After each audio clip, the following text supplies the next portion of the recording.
This humble woman, instead of holding on to resentment, saved the life of the daughter of the man who denied food to his own children.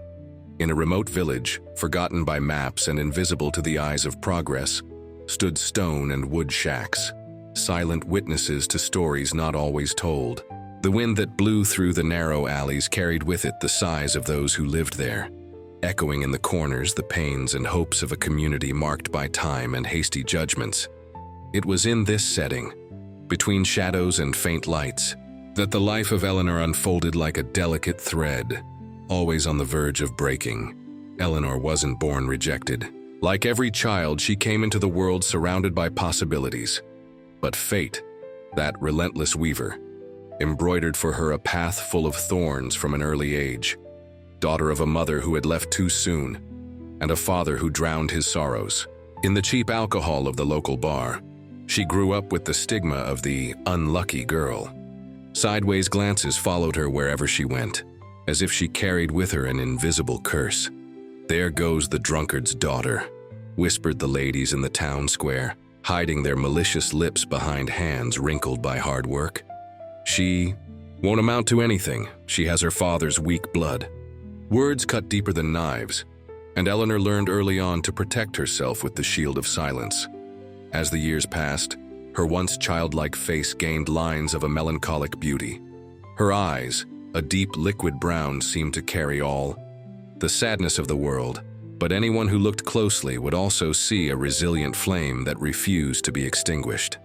Time passed relentlessly, as it always does, transforming the girl into a woman. Eleanor outlived her father, burying him on a rainy afternoon, accompanied only by a sleepy priest and a hurried gravedigger.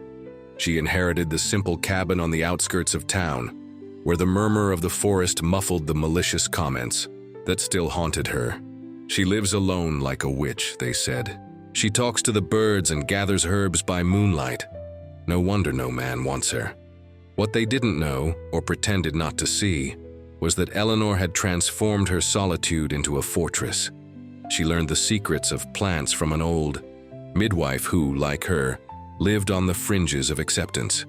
Her hands, calloused but gentle, became skilled in preparing ointments and teas that relieved physical pain. Ironically, while many in the town avoided her publicly, some knocked on her door at nightfall, seeking relief from ailments that the doctors in the big city couldn't cure. On the coldest nights, when the silence weighed like a leaden blanket, on her shoulders Eleanor looked at the dancing flames in her fireplace and allowed herself to cry. Not for what she didn't have, but for what could have been if the world were a little less cruel to those born different.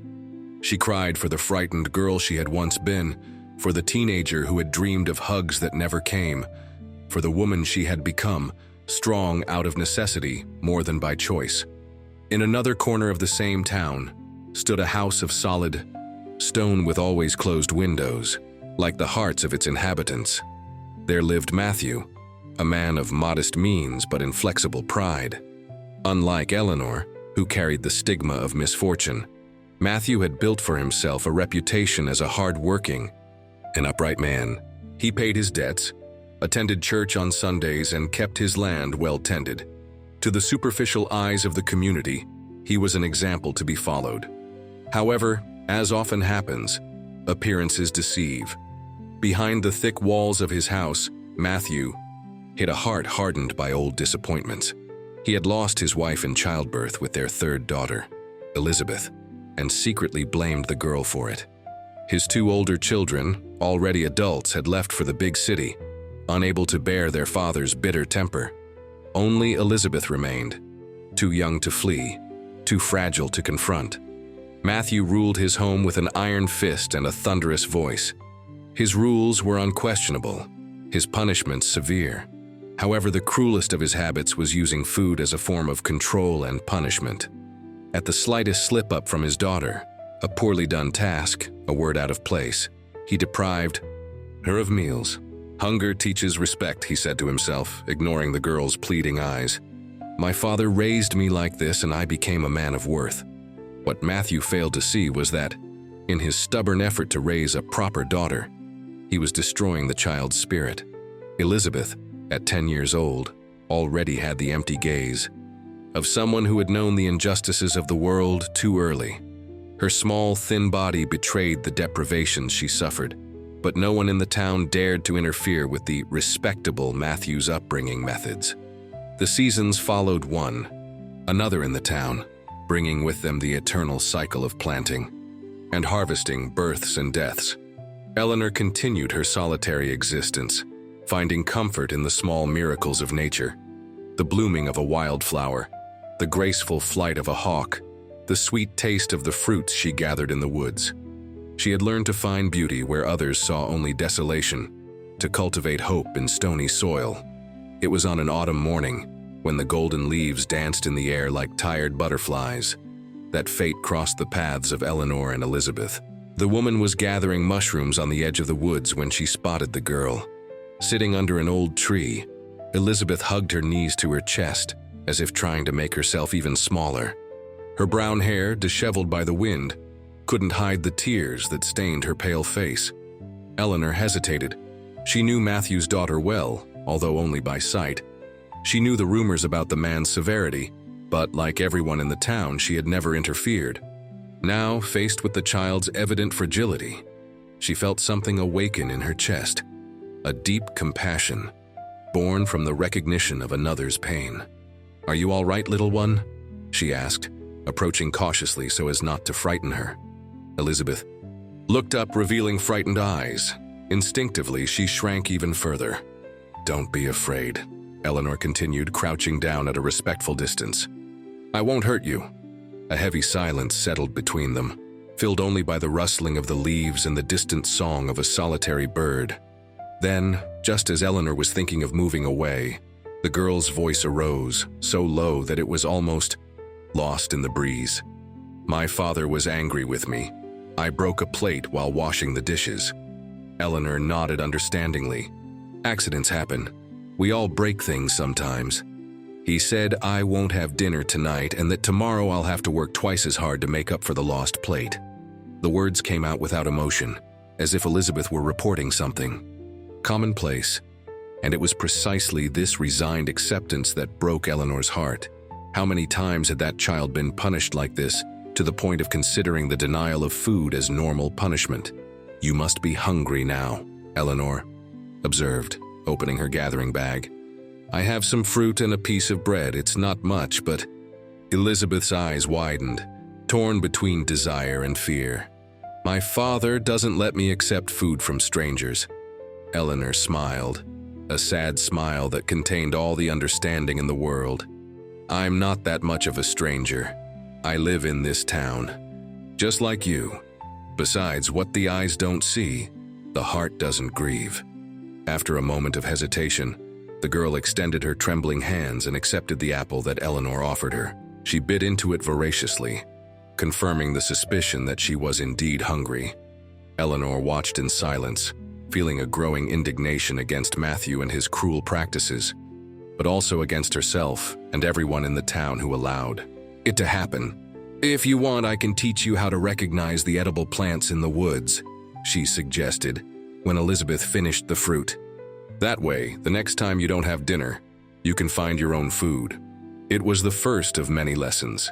In the days that followed, Eleanor and Elizabeth developed a secret routine. The girl, under the pretense of doing chores for her father, would meet Eleanor on the edge of the woods. There, among old trees that seemed to protect them with their outstretched branches, the woman taught the child the secrets of survival. "See these blueberries? They're safe to eat, sweet as honey. But those red ones over there, avoid them. They're pretty, but they bring pain." Elizabeth absorbed every word like dry earth absorbs rain. Her hunger wasn't just for food, but for knowledge, for attention, for affection. Eleanor in turn rediscovered in herself a capacity to love that she thought lost. For the first time in years, she felt needed, important to someone.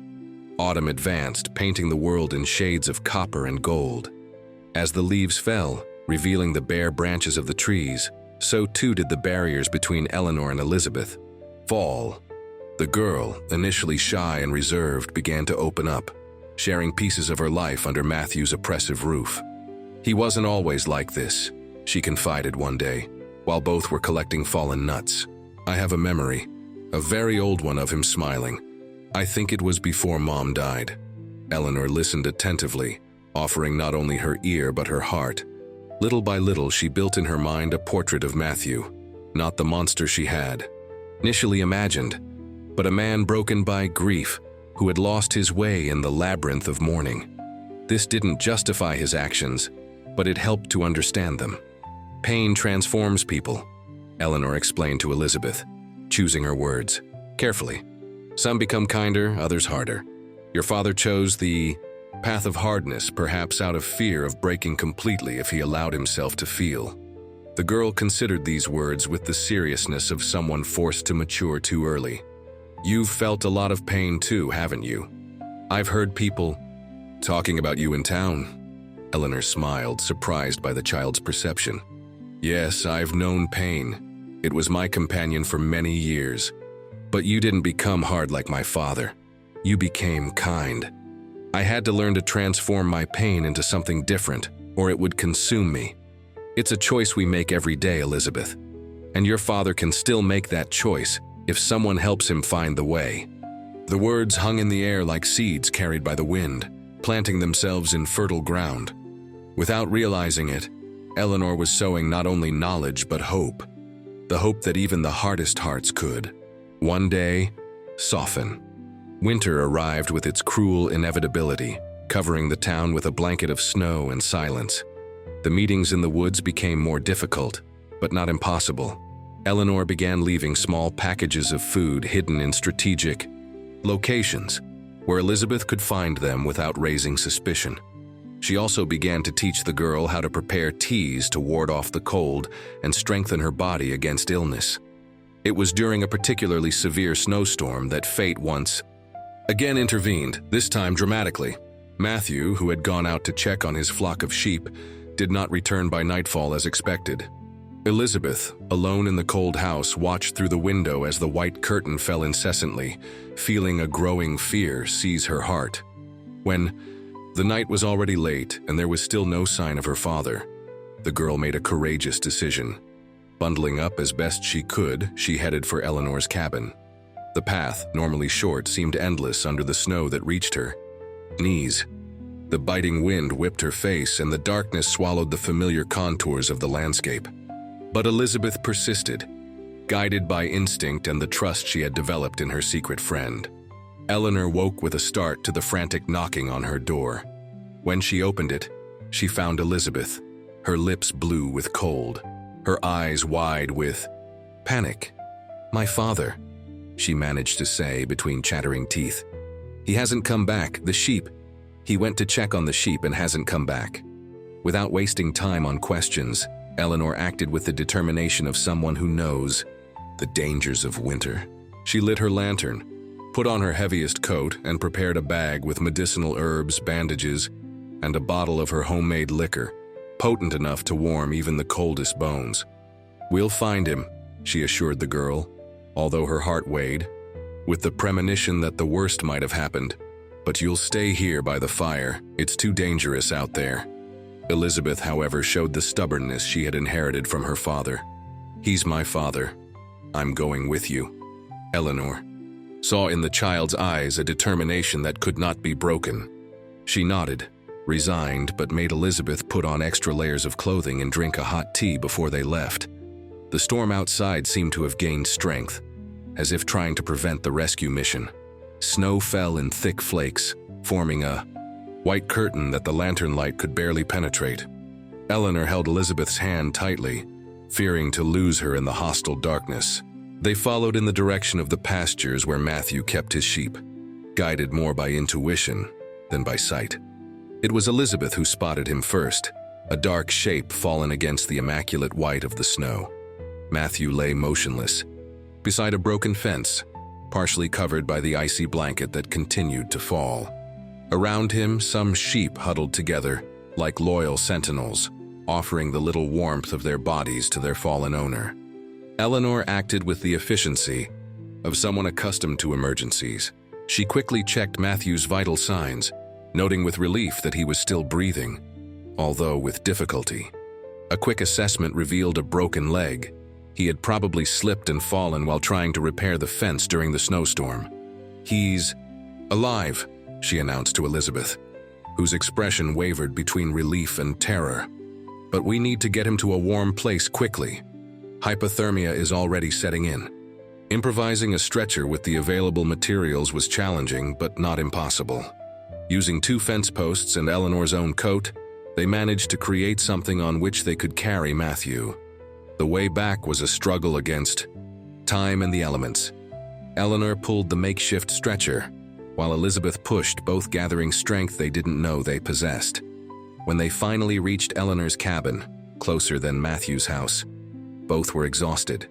With the last vestiges of energy, they dragged the unconscious man inside and laid him down near the fireplace where the fire still burned. The next few hours were a test of endurance and skill. Eleanor worked methodically, removing Matthew's wet clothes, gradually warming him with blankets, and applying her medicinal herbs to the areas affected by the cold. Elizabeth watched with a mixture of fascination and fear, helping when asked, withdrawn into the corner of the cabin when not. The fever came, as Eleanor had expected. Matthew's body, brutally challenged by the extreme cold, now fought against the invasion of an invisible illness.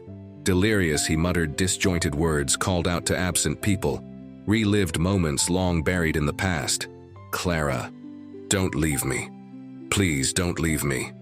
The name of his deceased wife escaped repeatedly from his parched lips, like a prayer or a plea. In his moments of lucidity, he looked confusedly at Eleanor, not recognizing where he was or who was, attending to him with such dedication. 3 days and 3 nights the ordeal lasted. Eleanor barely slept, alternating between caring for the sick man and comforting Elizabeth, who alternated moments of adult bravery with fits of childish crying. At dawn on the 4th day, the fever finally broke, and Matthew emerged from his delirium like someone returning from a long journey. His eyes, still clouded by the experience, focused first on the unfamiliar ceiling, then on his daughter's anxious face, and finally on Eleanor's exhausted features. Confusion gave way to recognition, and recognition to a complex expression, impossible to decipher. "You," he murmured, his voice hoarse from disuse. "The woman from the edge of town." Eleanor nodded, offering him water without comment. Matthew drank avidly, as if only then realizing the thirst that consumed him. "Did Elizabeth find me?" he asked, looking at his daughter with an expression Eleanor had never seen on his face. Vulnerability. "We both found you," Eleanor replied while checking the dressing on his broken leg. "Elizabeth came to get me when you didn't return. She knew something was wrong." Matthew absorbed the information in silence, his eyes now fixed on the girl who kept a cautious distance, as if fearing a reprimand for seeking help. "You saved my life," he finally said, addressing Eleanor. There was no gratitude in his voice, just a statement of fact, as if the fact deeply disconcerted him. "Anyone would have done the same," she replied without raising her eyes from her task. "In town, we look out for each other, don't we?" The irony of the phrase did not go unnoticed by Matthew. For years, he had ignored Eleanor's existence, treating her like an outcast, someone who didn't deserve consideration. And now he was there, owing his life to her. The days that followed were marked by a strange balance in the small cabin. Eleanor continued to care for Matthew, whose broken leg kept him immobilized. Elizabeth, temporarily freed from her father's oppressive regime, blossomed under Eleanor's loving care, revealing a lively personality that had been stifled by fear. Matthew watched the interaction between the two with a mixture of bewilderment and fascination. He saw his daughter smile, something so rare that he had forgotten how beautiful it was, and participate eagerly in daily tasks, learning from Eleanor the secrets of herbs and the preparation of simple but tasty meals. "How did you meet her?" he asked Eleanor one afternoon while Elizabeth had gone out to gather firewood. Eleanor considered lying, inventing a recent encounter, but something in Matthew's eyes, a weariness, a surrender, made her choose the truth. "I found her crying on the edge of the woods a few months ago. She was hungry because you had deprived her of food as punishment. She expected to see anger on the man's face, perhaps a vehement denial. Instead, she saw something more devastating. Shame. "I became my father," Matthew murmured so low that Eleanor barely heard him. "I swore I would never be like him, and here I am repeating his mistakes." Eleanor sat on the edge of the bed, keeping a respectful distance. "It's never too late to change, Matthew. The past cannot be undone, but the future has not yet been written." "You don't understand," he replied, looking away. "When Clara died giving birth to Elizabeth, something in me died too. Every time I look at my daughter, I see my wife's face, and I remember that I lost her forever." "So you punish the child for the crime of being born?" Eleanor asked without accusation, just genuine curiosity. Matthew closed his eyes as if the words had struck him physically. "It's not that simple." "It rarely is," Eleanor agreed. "Pain makes us blind to what is before us. You see Clara's ghost when you look at Elizabeth, but you don't see the girl who desperately needs your love, not your punishment." Silence filled the cabin, broken only by the crackling of the fire and the distant howl of the wind. When Matthew spoke again, his voice was thick with contained emotion. "You've known pain too. The whole town knows your story. How did you manage not to become bitter?" Eleanor smiled, a sad but genuine smile. "Who said I didn't? I spent years cultivating resentment against those who judged me, who excluded me. But I discovered that bitterness is a poison we drink hoping the other person will die. In the end, it only harms us." The words hung between them like a revelation, a simple but profound truth that Matthew had never considered. That night, while Eleanor and Elizabeth slept, he remained awake, confronting the ghosts that had haunted him for so long. As winter gave way to the timid promise of spring, so too did Matthew's heart begin to melt its layers of ice. There were still moments of harshness, instances when the old temper flared. But Eleanor noticed the subtle changes, the softer gaze directed at his daughter, the clumsy attempt to participate in conversations, the silent gratitude in small acts of kindness. When his leg was finally strong enough for him to return to his own house, Matthew faced an internal conflict he hadn't expected. The idea of leaving Eleanor's cozy cabin, of resuming the solitary life he had led before, now seemed unbearable to him. On the eve of his departure, while Elizabeth was already fast asleep, he found Eleanor sitting by the cabin door, contemplating the starry sky. "May I join you?" he asked without the authority that had once characterized his voice. Eleanor nodded, moving over to make room for him on the rustic bench. For some time, both remained silent, watching the eternal dance of the stars. "I don't know how to thank you," Matthew finally said. "Not just for saving my life, but for showing me how lost I was." Eleanor turned to him, surprised by his unexpected honesty. "There's no need to thank me. I only did what my heart told me to do." "Your heart is more generous than mine has ever been," he replied with a self-criticism he had never shown before. "After everything the town has done to you, after the way we treated you, the way I treated you, you were still able to reach out. Perhaps it's because I know what it's like to be judged without being understood," Eleanor suggested, her voice as soft as the breeze that stirred the first buds on the trees. "Or perhaps it's because, in Elizabeth, I saw the girl I once was, scared, lonely, believing she deserved the pain the world inflicted on her." Matthew lowered his head, the words hitting him like stones. "I failed as a father. I thought severity would make her strong, that discipline would protect her from a cruel world. But all I did was break what I should have nurtured. There's still time," Eleanor assured him, lightly touching his arm.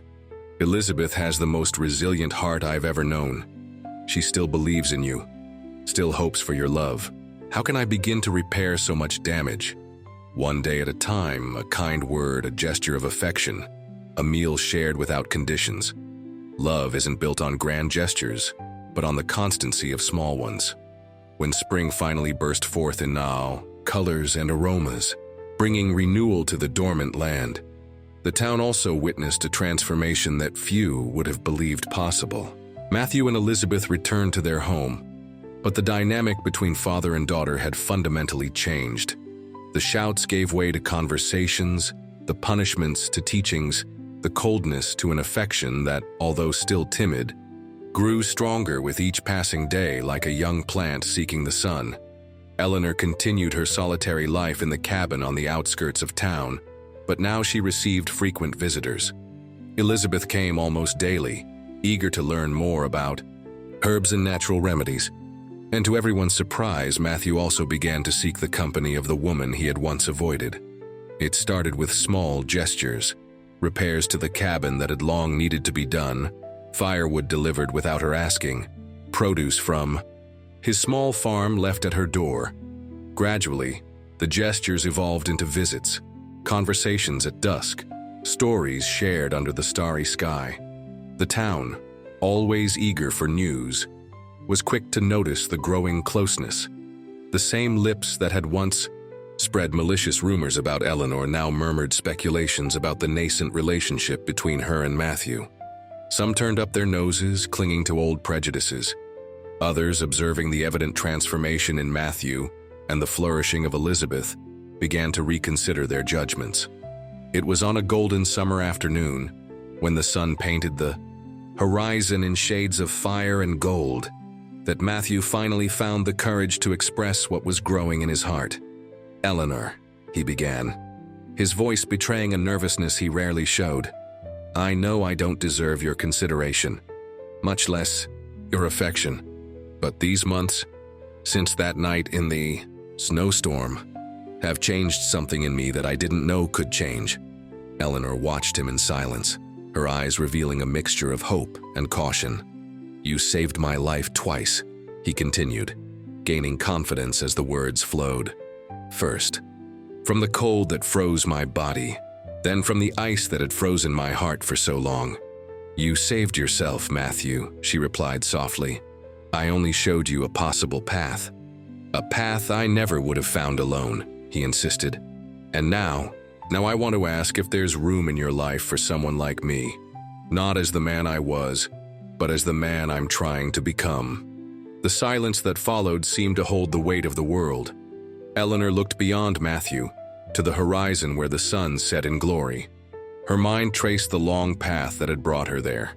The pains of childhood, the solitude of her adult years, the constant fear of never being accepted.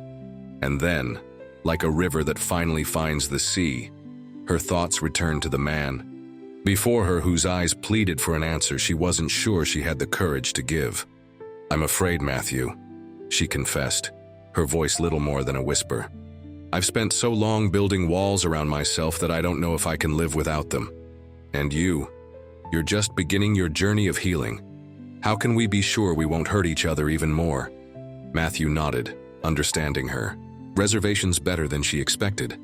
"I have no certainties to offer, Eleanor. Just the promise that each day will be a sincere attempt to be better than I was the day before. For Elizabeth, for you, and for myself." He extended his hand, a simple gesture but laden with meaning. Eleanor looked at that hand, calloused by work marked by time, and saw in it not only Matthew's past, but the possibility of a future she had never dared to imagine for herself. "We can build that path together," she finally said, placing her hand in his. "One step at a time." Summer gave way to fall, and fall announced the approach of a new winter.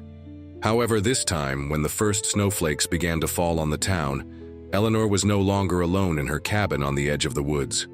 The voices of Matthew and Elizabeth filled the once silent space, bringing a life and warmth that transcended what any fireplace could offer.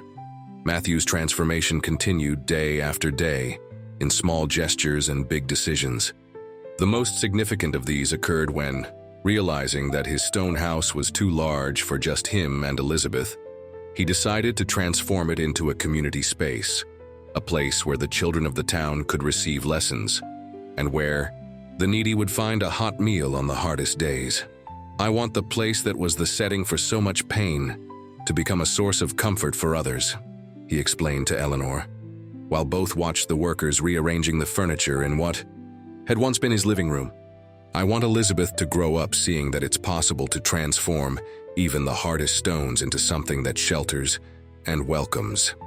Eleanor, who had never imagined that her knowledge of herbs and natural remedies would one day be valued by the community, now openly shared what she knew. In the space created by Matthew, she set up a small apothecary where she prepared and distributed medicines to those who could not afford the doctor in the big city. Elizabeth, now 12 years old, flourished under the new family arrangement. Freed from the fear that had once kept her silent, she revealed herself to be a curious and compassionate child, always ready to help others. Her affinity for plants, inherited from Eleanor's teachings, manifested in a special talent for identifying medicinal properties that even her mentor sometimes didn't notice. "She has a gift," Eleanor commented once, watching the girl methodically sort a set of freshly picked herbs. "She sees beyond what the eyes show, feels what the plant can offer." Matthew watched his daughter with a pride he had not allowed himself to feel before, recognizing in her not only traits of the mother he had lost, but also the strength and kindness that were uniquely her own. "Clara would be so proud," he murmured, more to himself than to Eleanor. "And I was foolish for so long, unable to see the gift she left me."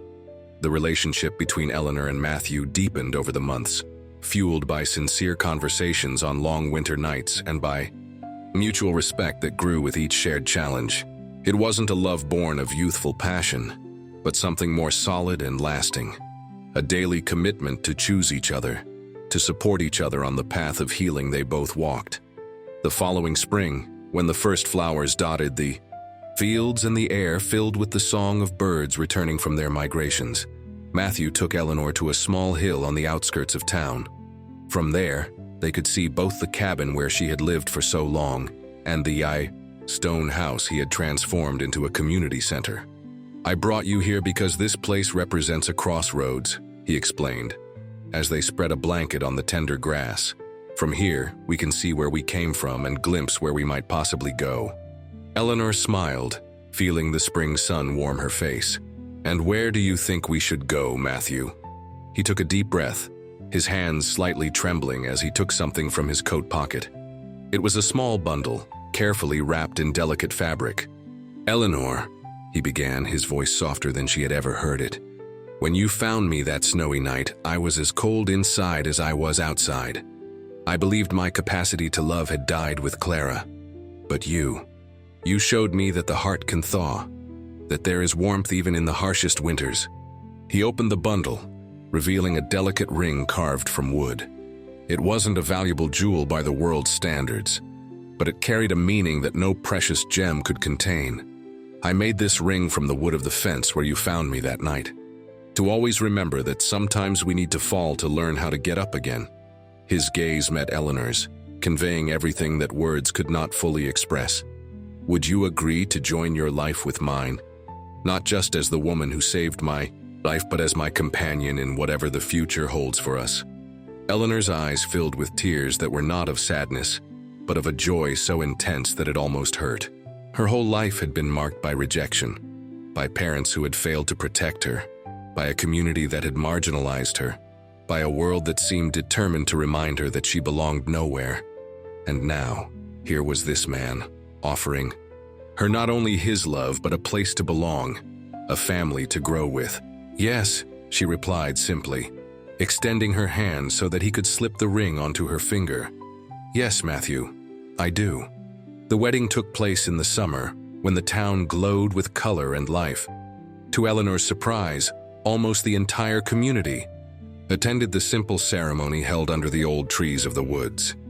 Many of the same faces that had once avoided her now smiled in her direction, some with genuine joy, others perhaps just curious to witness the unusual union. Elizabeth, radiant in a dress she had helped to sew herself, was the one who led Eleanor down the makeshift aisle to where Matthew waited. The girl who had found in Eleanor a mother she had never known, and in Matthew a father she thought she had lost, radiated a happiness that touched everyone around her. "We're building our own family," she whispered to Eleanor as they walked together. "A family chosen by the heart." The words touched Eleanor deeply, reminding her that sometimes the strongest bonds are not those we are born into, but those we create along the journey. Matthew, waiting for her under the green canopy of the trees, seemed to think the same, judging by the light in his eyes when he saw mother and daughter approaching side by side. In the months and years that followed, the town witnessed a transformation that went beyond the personal story of Eleanor, Matthew, and Elizabeth. The stone house, once a symbol of isolation and rigidity, became a beacon of welcome and learning. Eleanor's small apothecary flourished into a healing center recognized even in neighboring towns. And Elizabeth, growing up under the love of two people who had learned to transform pain into compassion, became a young woman who carried within her the promise of a better future for the entire community. The stories of Eleanor, the rejected woman who found the strength to love despite everything, and of Matthew, the hardened man who learned to open his heart again, began to be told beyond the borders of the town. Travelers carried with them the tale of the unlikely union, spreading it like seeds that germinated in other hearts in need of hope. One autumn afternoon, almost 3 years after the rescue in the snowstorm, Eleanor found Matthew sitting under the same tree where, years before, she had discovered Elizabeth crying from hunger and fear. He gazed at the horizon with a serene expression that had become more common on his face, but which still surprised those who had known him in darker times. "What are you thinking about?" she asked, sitting beside him and resting her head on his shoulder. "About how life comes full circle," he replied, intertwining his fingers with hers. "About how sometimes we need to lose everything to discover what really matters." Eleanor nodded, understanding perfectly. It's curious how suffering can teach us compassion if we allow it, and how rejection can prepare us to recognize true love when it appears, Matthew added, gently kissing her forehead. They stayed there, in contemplative silence, while the sun began its descent on the horizon, painting the sky in shades of gold and crimson. In the distance they could hear the laughter of Elizabeth and other children from the town, who were playing in the fields filled with the last flowers of the year. "You know what impresses me the most?" Matthew asked after some time. "How you were able to save my daughter, even knowing who I was and what I had done. How you could look beyond the image of the man who denied food to his own children and see someone worthy of a second chance."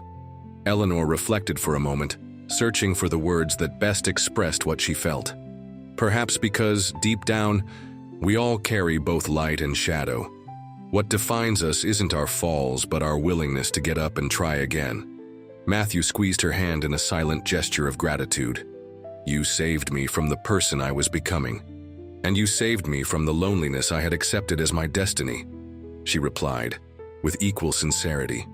The sun finally touched the horizon, spreading its golden light over the town that, once a stage for rejection and pain, now witnessed a story of redemption that would continue to be told for generations.